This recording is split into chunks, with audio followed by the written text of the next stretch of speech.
রিজিকে আর হায়াতে বরকত চান কারা কারা? রিজিকে হায়াতে সবাই বরকত চান। একটা আমল করবেন, রিজিকও বাড়বে, হায়াতও বাড়বে। কয়টা আমল? ক্বালা রাসূলুল্লাহ সাল্লাল্লাহু আলাইহি ওয়াসাল্লাম, নবীজি বলেন, মান সাররাহু আইয়ুবসাতা লাহু ফি রিজকিহি ওয়া ইউনসা লাহু ফি আসরিহি। কোন মানুষ যদি চায় তার রিজিকের মধ্যে বরকত হোক আর তার হায়াতের মধ্যে বরকত হোক, একটা আমল সে যেন বাড়ায়া দেয়। ফাল্যাসিল রহিমা, রক্তের সম্পর্ক যেন রক্ষা করে, আল্লাহ তার রিজিকও বাড়ায়া দিবেন, হায়াত বাড়ায়া দিবেন।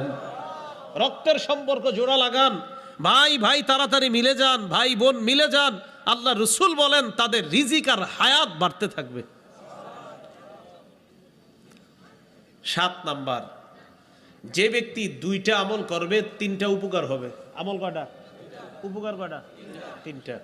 আব্দুল্লাহ ইবনে ওমর রাদিয়াল্লাহু তাআলা আনহু বলেন, মানিত্তাকা রাব্বা ওয়া ওয়াসালা রাহিমা। 1 নাম্বার আমল হলো আল্লাহকে যে ভয় করবে, 2 নাম্বার রক্তের সম্পর্ক রক্ষা করবে। আমল 2টা বলেন তো। 1 নাম্বার আল্লাহর ভয়, বলেন 1 নাম্বার। 2 নাম্বার রক্তের সম্পর্ক রক্ষা করা, 2 নাম্বার। তাহলে আবার বলেন আপনারা, 1 নাম্বার, 2 নাম্বার যে ব্যক্তি রক্ষা করবে। উপকার কয়টা? 3টা। 1 নাম্বার উপকার, নুসিয়া লাহু ফি আজলিহি। 1 নাম্বার উপকার, তার মৃত্যুটা আল্লাহ পাক রব্বুল আলামিন, মানে ওই ব্যক্তির যে একটা সময় আছে দুনিয়ার মধ্যে বেঁচে থাকার, তার ওই সময়ের মধ্যে আল্লাহ বরকত দিয়ে দিবেন। তার পৃথিবীতে বাঁচার যে সময়, ওইটাতে আল্লাহ বরকত দিবেন। 2 নাম্বার, ওয়াসুরিয়া লাহু মালুহু, তার সম্পদ বেড়ে যাবে।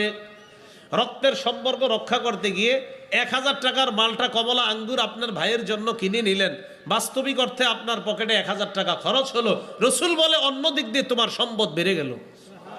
ওয়াসুরিয়া লাহু মালুহু, 2 নাম্বার উপকার, তার সম্পদ বেড়ে যাবে। 3 নাম্বার, ওয়া আহাব্বাহু আহলুহু, তার যত আত্মীয় স্বজন সবাই তাকে ভালোবাসবে। যেই ব্যক্তি আল্লাহকে ভয় করবে আর রক্তের সম্পর্ক জোড়া লাগাবে, এই ব্যক্তির 3 উপকার। 1 নাম্বার হায়াতে বরকত, 2 নাম্বার সম্পদে বরকত, 3 নাম্বার তার আত্মীয় স্বজনরা তাকে ভালোবাসা শুরু করবে। মানে আত্মীয় স্বজনের কলবের মধ্যে আপনার প্রতি আল্লাহ ভালোবাসা তৈরি করে দিবেন। এই গেল 7 নাম্বার কথা। 8 নাম্বার কথা, রক্তের সম্পর্ক কিয়ামতের ময়দানে উপস্থিত হবে। রক্তের সম্পর্কটা, আমি আপনি না, মানে আমাদের মাঝে যে সম্পর্ক, এই সম্পর্কটা কিয়ামতের মাঠে উপস্থিত হবে। হওয়ার পর কি হবে? ক্বালা রাসূলুল্লাহ সাল্লাল্লাহু আলাইহি ওয়াসাল্লাম, নবীজি বলেন, কুল্লু রাহিমিন আতিয়াতুন ইয়াউমাল কিয়ামাহ, রক্তের সম্পর্ক কিয়ামতের ময়দানে উপস্থিত হবে। ফাতাশহাদু লাহু বিসিলাতিন ইন কানা ওয়াসালাহা,